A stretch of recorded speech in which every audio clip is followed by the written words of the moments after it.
कलरापतरिया बाघ मृत्यु घटना ए दुई जन को बांधी वन विभाग। ए खबर सामना को आसी पहुंचुछि कवि सूर्यनगर जरड़ गाँव में कलरापतरिया बाघ मृत्यु घटना दुई जन को गिरफ्त कर कोर्ट चालाण कला खलिकोट वन विभाग। बारा मारिबापी जाल बिछाइबारु से फाशरे पड़ी कलरापतरिया बाघर मृत्यु होता। वन विभाग तदंत कर दुई जन को गिरफ्त करिछि एवं दुई जन निकटू बारा फाश सामग्री समेत विभिन्न वन्यजंतुर दांत चमड़ा हाड़ भली विभिन्न सामग्री जबत होइछि।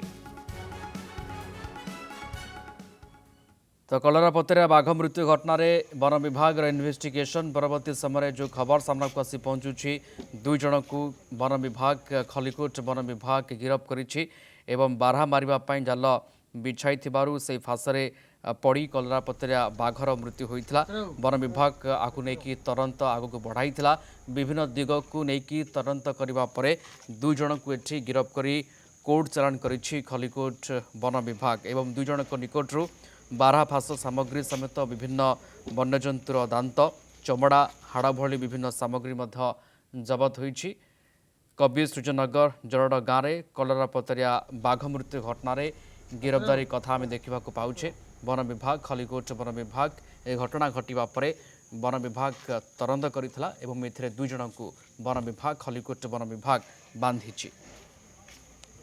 कलरापतरिया बाघ मृत्यु घटना ए दुई जन को बांधिछि वन विभाग। ए खबर सामना को आसी पहुंचुछि कवि सूर्यनगर जरड़ गाँव में कलरापतरिया बाघ मृत्यु घटना दुई जन को गिरफ्त कर कोर्ट चालाण कला खलिकोट वन विभाग। बारा मारिबापी जाल बिछाइबारु से फाशरे पड़ी कलरापतरिया बाघर मृत्यु होता। वन विभाग तदंत कर दुई जन को गिरफ्त करिछि एवं दुई जन निकटू बारा फाश सामग्री समेत विभिन्न वन्यजंतुर दांत चमड़ा हाड़ भली विभिन्न सामग्री जबत होइछि।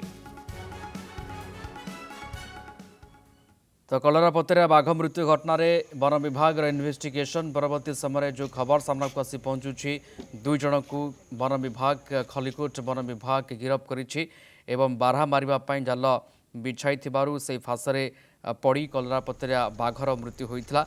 वन विभाग आपको लेकिन तदंत आग को बढ़ाई विभिन्न दिग को लेकिन तदंत करने पर दुई जन को एठी गिरफ्त कर कोर्ट चालाण करिछि खलिकोट वन विभाग एवं दुई जन निकटू बारहा फाश सामग्री समेत विभिन्न वन्यजंतुर दांत चमड़ा हाड़ भली विभिन्न सामग्री जबत होइछि।